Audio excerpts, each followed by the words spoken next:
ప్రతి వ్యక్తి ఇంట్లో శివలింగాన్ని పెట్టి పూజించి తీరాలి. పూర్వకాలంలో అందరిళ్లలో శివలింగాలు ఉండేవి, అవి లేకే వాళ్ళు మనం పాడైపోతున్నాం. చక్కని శివలింగం పెట్టుకోండి. కిం బహూక్తేన మునయః స్త్రీణామపి తథాన్యతః అధికారోస్తి సర్వేషాం శివలింగార్చనే ద్విజాః. ఎందుకిన్ని మాటలు?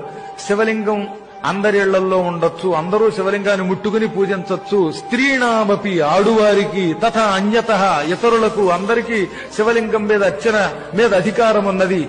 మీ ఇళ్లలో అధికారం ఉంది గనక శివలింగం పెట్టుకు పూజించండి. శివలింగం ఇంట్లో ఉండకూడదని ఎవడన్నా చెబితే వాణ్ణి శవంతో సమానంగా చూసి అవతలకి గెంటేయండి అని నందీశ్వరుడు శివపురాణంలో ఋషులకి చెప్పాడు. ఈ శ్లోకం శివపురాణంలో.